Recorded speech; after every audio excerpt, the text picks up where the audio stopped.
예, 안녕하세요. 회복을 돕는 남자 바르실레입니다. 최근에 이제 제가 하는 것들이 이제 지난날의 삶에 대한 뭐 반성 또는 지금 생각해도 잘 이해가 되지 않는 것들, 그런 것들을 좀 이렇게 돌아보고 있거든요. 이제 그 중에 하나가 이제 나는 왜 그 내 어떤 재발하는 것들 또는 일탈에 있어서 왜 아내에게 이렇게 들켰을까? 이런 생각을 좀 하는 거예요. 나는 왜 오랜 시간 이렇게 그런 거를 잘 숨기지 못하고 금세 들켰을까? 이런 생각을 좀 하게 되는 거죠. 그 저는 이제 그 재발의 문제들이 있었거든요. 예를 들어 뭐 포르노, 마스터베이션, 또는 막 시내를 돌아다니는 거, 막 이렇게 PC방 다니는 거, 막 이렇게 PC방에서 장시간 시간 보내는 거, 또 이런 것들에 있어서 이제 제가 재발을 많이 했는데, 그, 금세 이제 아내가 알게 됐던 것 같아요. 금세. 그게 뭐냐면, 한 1년 정도는 이제 그 아내가 시골에서 살았어요. 시골에서. 그래서 이제 아이랑 아내가 이제 시댁에서 살고, 그리고 저는 이제 서울에서 학교를 다니고 있었던 학생이었거든요. 학생 때 쟤는 결혼해가지고 그래서 이제 학교를 다니고 있었는데 그 제가 이제 중간에 아내가 서울로 올라오면 좋겠다. 아이는 놔두고 아내가 올라오면 좋겠다 이런 생각을 했어요.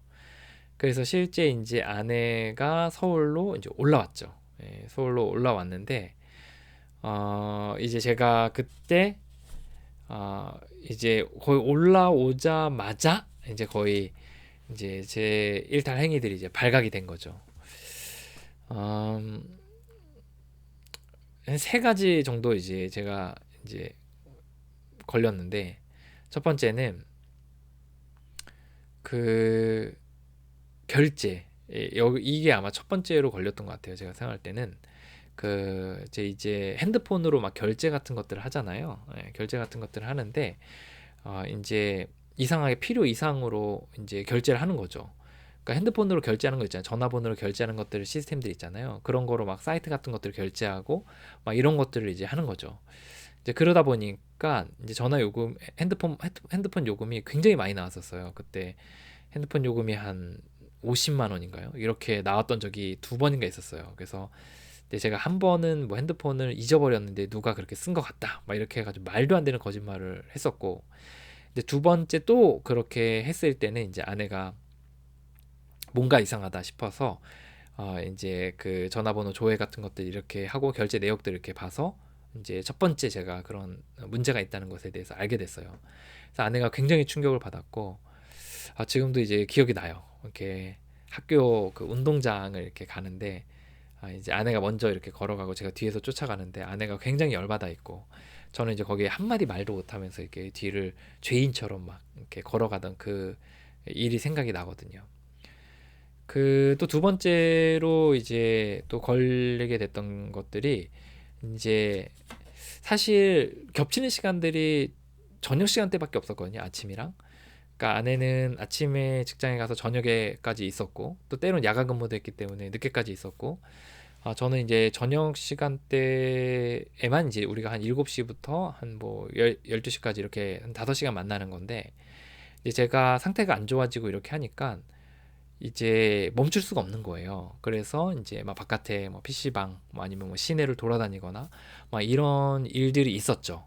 예, 그렇게 하다 보니까 이제 이게 처음에는 뭐 학교에서 뭐 과제가 있어서 뭐 미팅이 있어서 뭐 심지어 뭐 누가 돌아가셔서 뭐 이런 얘기들을 하지만 이 시간이 지나면서 그런 거짓말들이 이제 그 의심을 살 수밖에 없는 거예요. 왜냐하면 동선이 맞지가 않거나 시간이 맞지 않거나 아니면 그 악의들이 맞지가 않는 거죠. 그래서 뭐 친구 이렇게 뭐 만나러 갔다고 얘기했는데 그 친구는 뭐 외국에 가 있고 뭐 그런 것들 있잖아요. 그렇게 이제 동선이 맞지 않는 말들이 이제 나오니까 이제 아내가 이제 그것에 대해서 이제 뭔가 이상하다는 생각을 하게 됐고 이제 눈치를 챈 거죠.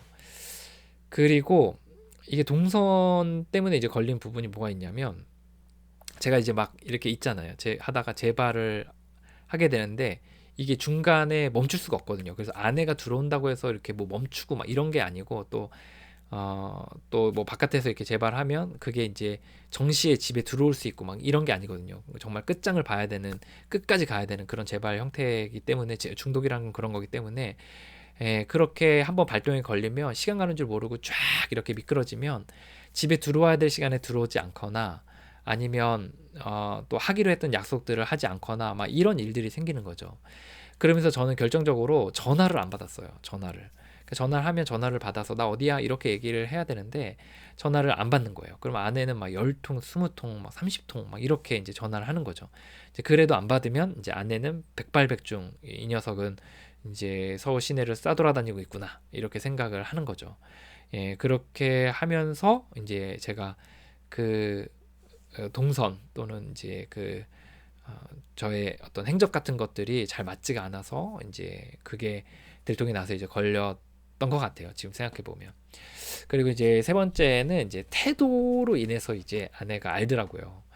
그게 뭐냐면 이제 아무래도 이렇게 재발하게 되면 자존감이 낮아지고 자신감이 없어지고, 그리고 이렇게 태도나 이런 것들도, 말이나 이런 것도 좀 어눌해지거든요.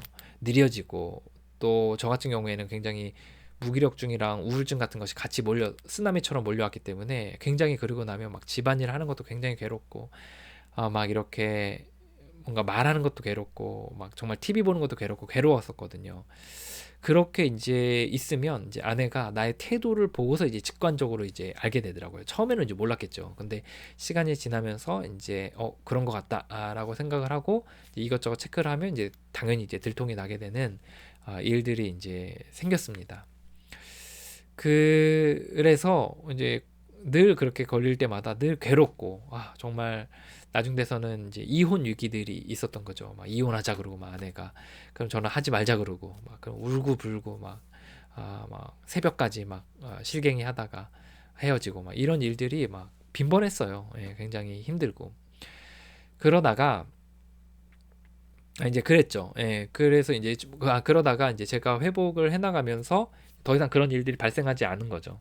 발생하지 않고 이제 지내는데, 그 트라우마는 굉장히 오랫동안 이렇게 남긴 하더라고요. 그래서 제가 전화를 꺼놓거나 전화를 받지 않으면 굉장히 이제 제가 왔을 때 화를 내거나 경기를 부리거나 막 그럴 때가 이제 여러 차례 있었어요.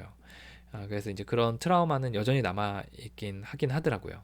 근데 어쨌든 저는 그런 식으로 이제 걸렸거든요. 거짓말, 동선에 대한 거짓말, 또는 뭐 그 결제하는 내역들, 또는 그 태도, 뭐 이런 것들로 인해서 그 지난날의 삶을 이렇게 비교했을 때 이제 제가 그렇게 이제 뭐 들통이 나고 이제 그런 문제들이 생겼는데, 어, 이게 돌아보면, 제가 그 시절을 이렇게 좀 돌아보는 거죠. 나는 왜 들켰을까? 이렇게 생각을 해보면, 내가 정말 더 철저하게 숨겼으면은 내가 그걸 몰래 그렇게 할 수 있었을까?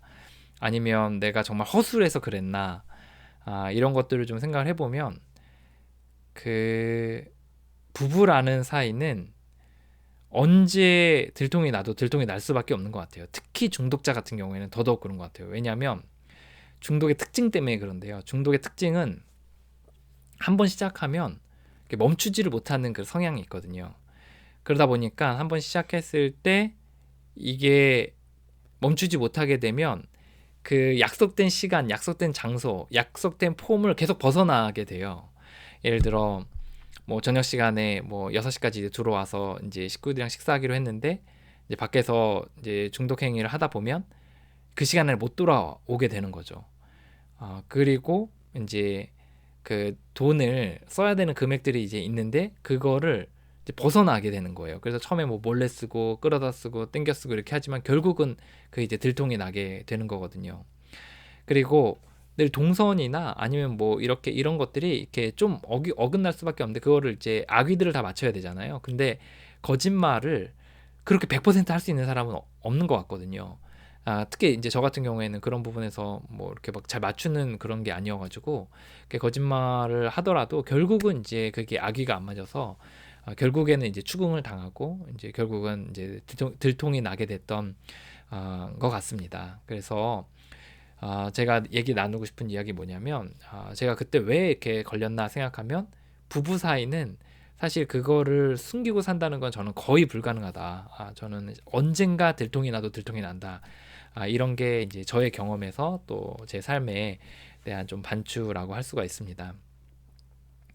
그 그리고 이제 그 들통이 났을 때 나서 굉장히 이제 괴로웠죠. 예, 괴롭고 막 이렇게 해서 굉장히 오랜 시간 동안 힘들었었고, 이제 그 들통이 난 이후로 이제 아내도 같이 이제 병들게 되는 현상들이 생겼어요. 왜냐면 아내도 의심병이 생기고, 그리고 그거가 이제 서로 맞물리면서 이제 아내도 병이 깊어지고 저도 병이 깊어지고, 그리고 서로의 관계도 멀어지고 깨지고 막 이렇게 되는 일들이 많이 생긴 거죠. 그래서 회복이 됐을 때는 각자가 이제 회복을 하기로 하고, 또 각자 회복하기로 하는 각자가 회복을 열심히 했을 때 또 비로소 이게 하나로 싸매지는 그런 시간들이 있었던 것 같아요.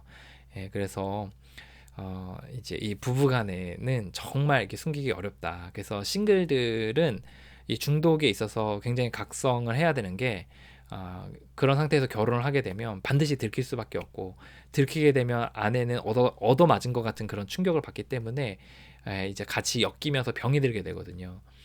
그래서 그런 부분에서 이제 싱글 분들은 굉장히 그 중독의 이슈에 있어서 이제 어느 정도 회복이 필요하고, 또 결혼 이후에 이제 있는 분들은 이제 우리가 생각하는 것보다 훨씬 더 그 배우자가 데미지가 커요. 배신감 또는 그 억울함 또는 의심 뭐 이런 것들이 데미지가 엄청 크기 때문에 이런 부분에 있어서 또 이제 회복하는 쪽으로 굉장히 부지런히 열심히 이렇게 치고 나가야 그나마 결혼 생활을 잘 이렇게 싸맬 수 있다는 거죠. 그래서 이제 상대방의 병이 깊지 않게 하는 가장 좋은 거는 내가 재발하지 않는 거거든요. 그래서 회복을 위해서 부단히 노력하는 게 굉장히 좀 필요한 것 같긴 합니다. 예, 오늘 여기까지 나누도록 하겠습니다. 예, 오늘 여기까지 긴 영상 들어주셔서 감사하고요. 또 여러분의 회복의 여정에 또 늘 또 함께 또 돕도록 하겠습니다. 당신을 응원합니다. 화이팅입니다.